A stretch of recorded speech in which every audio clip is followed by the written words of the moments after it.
Bem-vindos ao canal Sejam Santos, onde vamos explorar a vida e as obras dos santos mais inspiradores da história da Igreja Católica.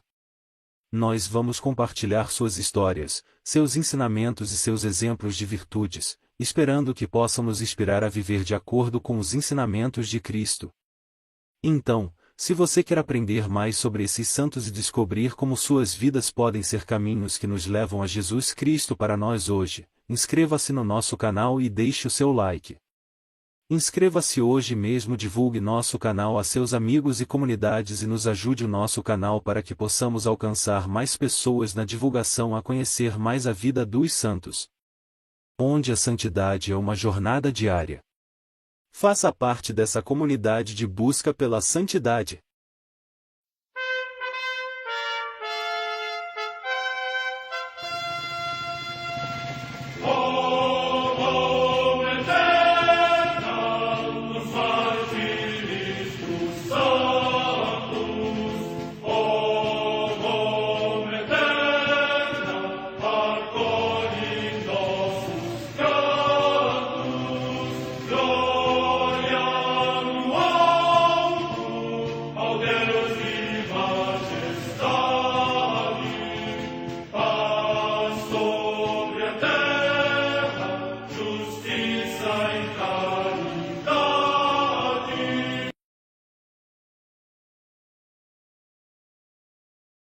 Ler a vida dos santos desperta em nós o desejo de seguir a Cristo.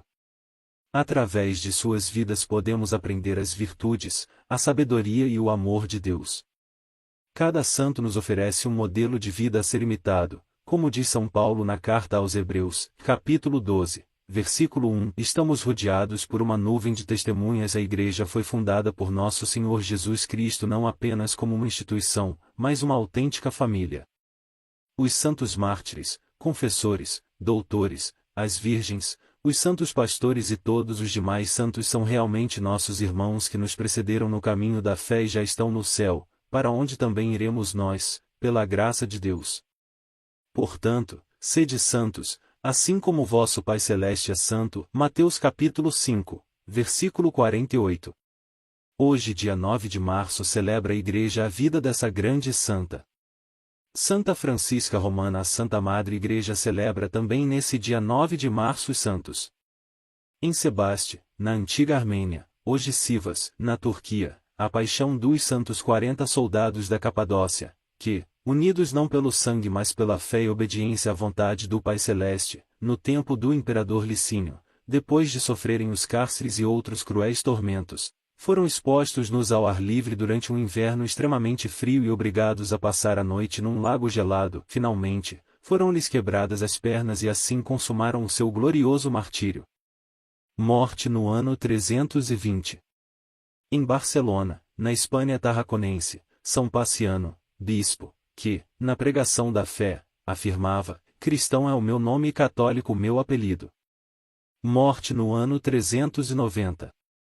No território de Rapola, na Lucânia, atualmente na Basilicata, região da Itália, São Vital de Castronuovo, monge. Morte no ano 993. Na Morávia Oriental, hoje na Alemanha, São Bruno, bispo de Kerfurt e mártir, que, enquanto acompanhava na Itália o imperador Otão III, fascinado pelo carisma de São Romualdo, abraçou a vida monástica e recebeu o nome de Bonifácio. Depois, regressando à Alemanha e ordenado bispo pelo Papa João X, no decurso de uma missão apostólica foi assassinado por idólatras com 18 companheiros. Morte no ano 1009.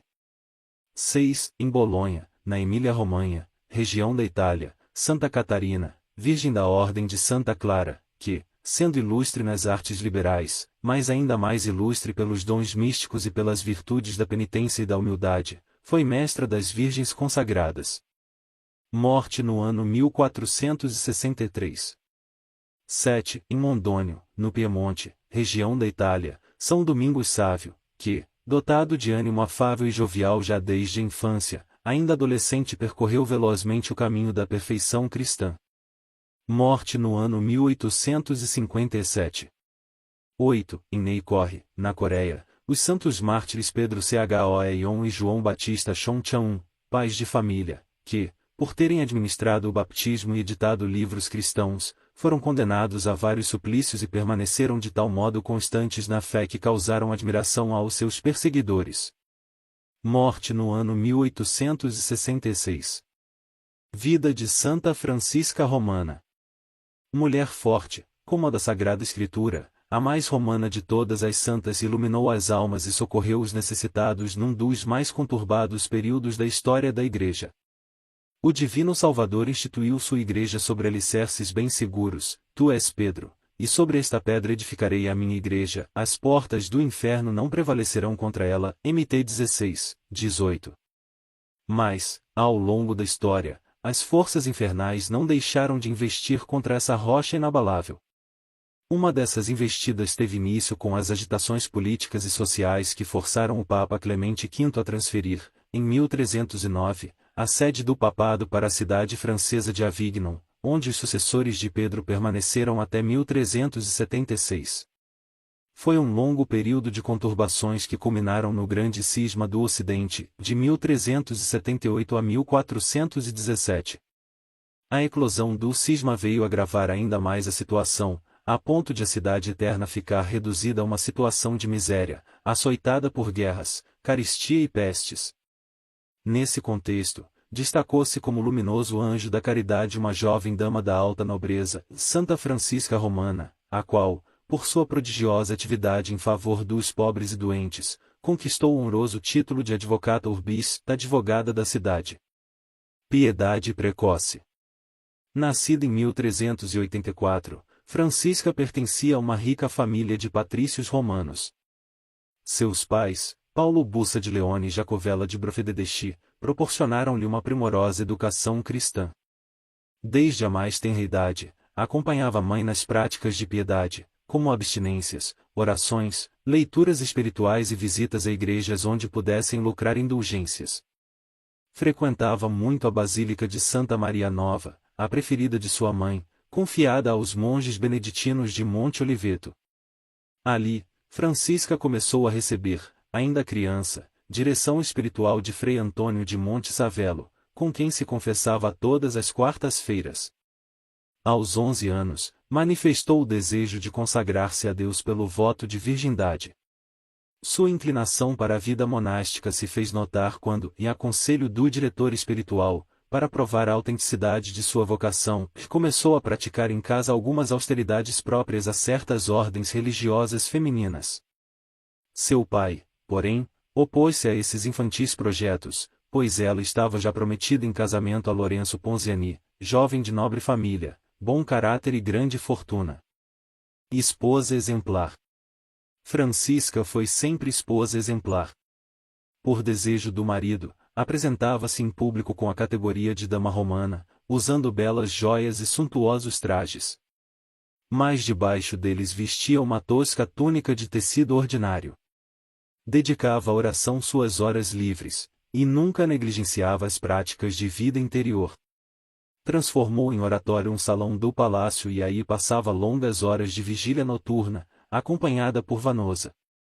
Era objeto de mofa das pessoas mundanas, mas sua família a considerava um anjo da paz. Os desígnios da providência. Francisca dedicava à oração suas horas livres, e nunca negligenciava as práticas de vida interior. 3 anos após seu casamento, contraiu uma grave enfermidade que se prolongou por 12 meses, deixando temerosos todos os membros da família. Francisca, porém, não temia, pois colocará sua vida nas mãos de Deus, com inteira resignação. Nesse período de prova, por 2 vezes apareceu-lhe Santo Aleixo. Na primeira, perguntou-lhe se queria curar-se, e na segunda comunicou-lhe que Deus queria que permanecesse neste mundo para glorificar seu nome. 2. Colocando então seu manto dourado sobre ela, restituiu-lhe a saúde. Essa enfermidade, contudo, a fizera meditar profundamente sobre os planos da providência a seu respeito. E uma vez restabelecida, decidiu, com Vanosa, levar uma vida mais conforme ao Evangelho, renunciando às diversões inúteis e dedicando mais tempo à oração e às obras de caridade. Proteção do anjo, ataques do demônio.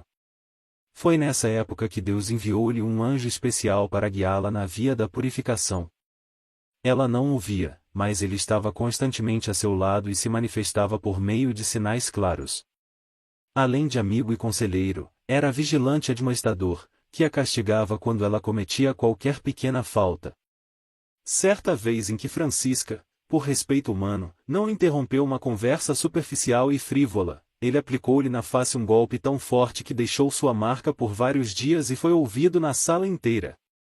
O demônio empreendia todo tipo de esforços para perturbar a vida e, sobretudo, impedir a santificação de Francisca. Como a santa sempre triunfava de suas tentações, ele recorria com frequência a ataques diretos. Assim, em certa ocasião ela e Vanosa retornavam da Basílica de São Pedro e decidiram tomar um atalho, pois já era tarde. Chegando à margem do Tibre, inclinaram-se para tomar um pouco de água. Empurrada por uma força invisível, Francisca caiu no rio. Vanosa lançou-se para salvá-la e foi também arrastada pela correnteza. Sentindo em perigo suas vidas, recorreram a Deus e no mesmo instante se viram de novo na margem, sãs e salvas. Modelo de mãe e de dona de casa. Quando em 1400 nasceu seu primeiro filho, João Batista, não duvidou em deixar algumas de suas mortificações e exercícios piedosos, para melhor cuidar do menino. Ao carinho materno, unia a firmeza da boa educadora, corrigindo em suas infantis manifestações de teimosia, obstinação e cólera, sem nunca ceder às suas lágrimas de impaciência.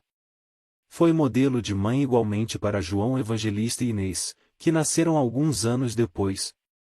Seu anjo ajudou-a a levar sua vida matrimonial com amor e dedicação, tanto para o esposo quanto para os filhos. Cumpria com perfeição seu ofício de dona de casa, compreendendo que os sacrifícios impostos pelas tarefas cotidianas fazem parte da purificação necessária nesta vida e têm prioridade sobre as mortificações particulares. Desempenhou-se de tal maneira que, em 1401, quando faleceu a esposa do velho Ponziani, seu sogro, este incumbiu-a do governo do palácio. Nessa função, a jovem senhora demonstrou grande capacidade, inteligência e, sobretudo, bondade. Organizou os trabalhos da numerosa criadagem de modo a todos terem tempo de cumprir seus deveres religiosos. Assistia-os em suas necessidades materiais e os incentivava a levar uma vida verdadeiramente cristã. Quando algum deles adoecia, Francisca se fazia de enfermeira, mãe e irmã. E se a enfermidade acarretava perigo de vida, ela mesma ia buscar a assistência espiritual de um sacerdote, a qualquer hora do dia ou da noite.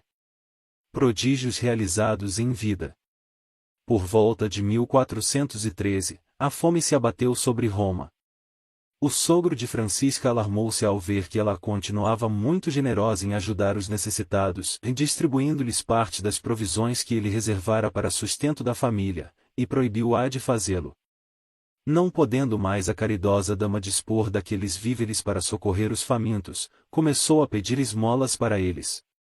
E certo dia, tomada de súbita inspiração, foi com Vanosa a um celeiro vazio do palácio para procurar o que pudesse ter restado de trigo no meio da palha.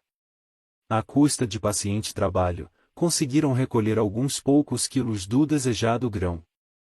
Coisa admirável, logo após a saída das duas, Lourenço, seu esposo, entrou no celeiro e lá encontrou 40 sacos contendo, cada um, 100 quilos de trigo dourado e maduro. Idêntico prodígio se deu na mesma época, querendo levar aos pobres um pouco de vinho. Francisca recolheu a escassa quantidade que restava no fundo de um tonel e no mesmo instante este encheu-se milagrosamente de um excelente vinho. Esses prodigiosos fatos muito contribuíram para suscitar em Lourenço um temor reverencial e amoroso por sua esposa. Em consequência, ele lhe deu liberdade de dispor de seu tempo para suas obras apostólicas e lhe permitiu trocar seus belos trajes e joias, os quais ela apressou-se a vender para distribuir aos pobres o dinheiro, por roupas simples e pouco vistosas. Guerras e provações. Muitas provações ainda aguardavam. A situação política da Península Itálica e a crise decorrente do grande cisma do Ocidente acarretaram-lhe muitos sofrimentos. Roma estava dividida em dois grupos que travavam encarniçada guerra, e a favor do Papa, os Orsini, de cuja facção Lourenço fazia parte, de outro lado, os Colonna, apoiando Ladislao Durazzo, rei de Nápoles, que invadiu Roma 3 vezes. Na primeira invasão, Lourenço foi gravemente ferido em combate, sendo curado pela fé e dedicação da esposa. Na segunda, em 1410, as tropas saquearam o palácio dos Ponziani, e os bens da família foram confiscados. Pior ainda, Francisca viu seu esposo e seu filho Batista partirem para o exílio. Em 1413 e 1414, a capital da cristandade ficou entregue à pilhagem e reduzida à miséria. Um novo flagelo, a peste, veio agravar essa situação. A santa transformou o palácio em hospital e cuidava pessoalmente das vítimas da terrível doença.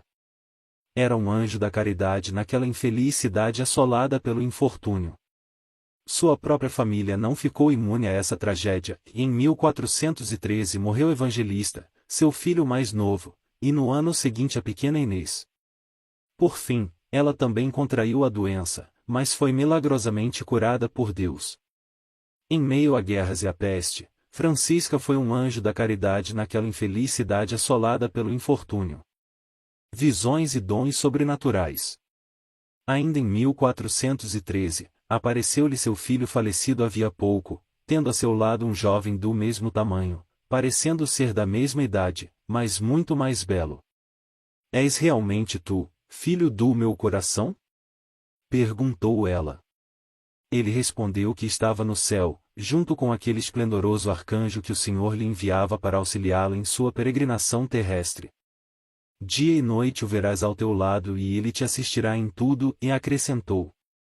Aquele espírito celestial irradiava uma tal luz que Francisca podia ler ou trabalhar à noite, sem dificuldade alguma, como se fosse dia. E lhe iluminava o caminho quando precisava sair à noite. Na luz desse arcanjo, ela podia ver os pensamentos mais íntimos dos corações. Recebeu, ademais, o dom do discernimento dos espíritos e o de conselho, os quais usava para converter os pecadores e reconduzir os desviados ao bom caminho. Deus a favoreceu com numerosas outras visões. As mais impressionantes foram as do inferno. Viu em pormenores os suplícios pelos quais são punidos os condenados, de acordo com os pecados cometidos. Observou a organização hierárquica dos demônios e as funções de cada um na obra de perdição das almas, uma paródia da hierarquia dos coros angélicos. Lúcifer é o rei do orgulho e o chefe de todos. Viu ainda como os atos de virtude praticados pelos bons atormentam essas miseráveis criaturas e prejudicam sua ação na terra. Vida de apostolado. Tendo falecido o rei Ladislao, restabeleceu-se a paz na cidade eterna, seu esposo e seu filho Batista regressaram do exílio, e a família Ponziani recuperou os bens injustamente confiscados. Por meio de orações e boas palavras, a santa conseguiu convencer Lourenço a reconciliar-se com seus inimigos e entregar-se a uma vida de perfeição. E após o casamento do filho, entregou a nora, convertida por ela, e o governo do palácio para dedicar-se inteiramente às obras de caridade e de apostolado. Lourenço deixou-a livre para fundar uma associação de religiosas seculares, com a condição de continuar vivendo no lar e não parar de guiá-lo no caminho da santidade. Orientada por seu diretor espiritual, fundou uma sociedade denominada Oblatas da Santíssima Virgem, segundo o modelo dos beneditinos de Monte Oliveto. Em 15 de agosto de 1425, Francisca e outras 9 damas fizeram sua oblação a Deus e a Maria Santíssima, mas sem emitir votos solenes. Vivia cada qual em sua casa, seguindo os conselhos evangélicos, e se reuniam na igreja de Santa Maria Nova para ouvir as palavras de sua fundadora, que para elas era guia e modelo a imitar. Alguns anos depois, ela recebeu a inspiração de transformar essa sociedade em congregação religiosa. Adquiriu o imóvel de nome Tordes Pesci, em março de 1433, 10 oblatas de Maria foram revestidas do hábito e ali se estabeleceram, em regime de vida comunitária. Em julho desse mesmo ano, o Papa Eugênio IV erigiu a Congregação das Oblatas da Santíssima Virgem, nome mudado posteriormente para a Congregação das Oblatas de Santa Francisca Romana. Era uma instituição nova e original para seu tempo, religiosa e sem votos, sem clausura, mas de vida austera e dedicadas a um genuíno apostolado social. Comprometida como estava pelo matrimônio, somente depois da morte do esposo, em 1436, Francisca pôde afinal realizar o maior desejo de sua vida em fazer-se religiosa. Entrou como mera postulante na congregação por ela fundada. Mas foi obrigada, pelo capítulo da comunidade e pelo diretor espiritual, a aceitar os encargos de superiora e fundadora. Viu o céu aberto e os anjos vindos para buscá-la. Viveu no convento apenas 3 anos. Em 1440, viu-se forçada a retornar ao Palácio Ponziani para cuidar de seu filho, gravemente enfermo. Atingida por uma forte pleurisia, ali permaneceu, por não ter mais forças. Soube então que havia chegado seu derradeiro momento. Padeceu terrivelmente durante uma semana, mas pôde dar seus últimos conselhos às suas filhas espirituais e despedir-se delas. No dia 9 de março, depois de agradecer a seu diretor, o padre Giovanni, em seu nome e no da comunidade, quis rezar as vésperas do ofício da Santíssima Virgem. Santa Francisca Romana viveu apenas 3 anos no convento. Sua última semana de vida foi de muito sofrimento, mas ela permaneceu firme, sabendo que sua hora estava chegando. Assim, conseguiu dar suas últimas orientações às irmãs.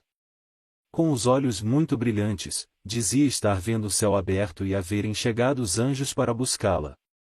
Com um sorriso iluminando-lhe a face, sua alma deixou esta terra. Aos 56 anos de idade. Seus funerais precisaram ser estendidos por 3 dias para que toda a cidade de Roma pudesse se despedir dela. Ao elevá-la às honras dos altares, em maio de 1608, o Papa Paulo V qualificou-a de a mais romana de todas as Santas Três.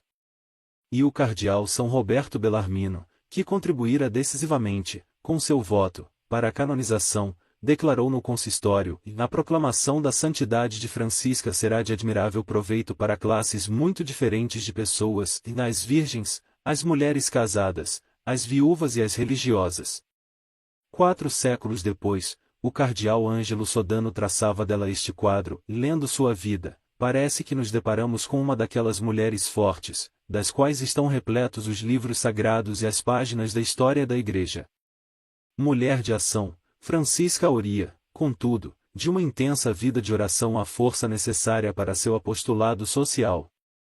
Oremos.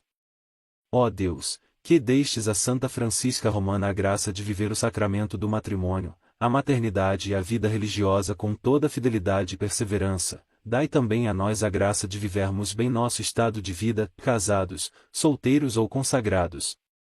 Que nossa vida seja abençoada pela intercessão de Santa Francisca Romana e que suas visões do céu nos ajudem a desejar e a procurar de todo o coração Pátria Celestial. Amém.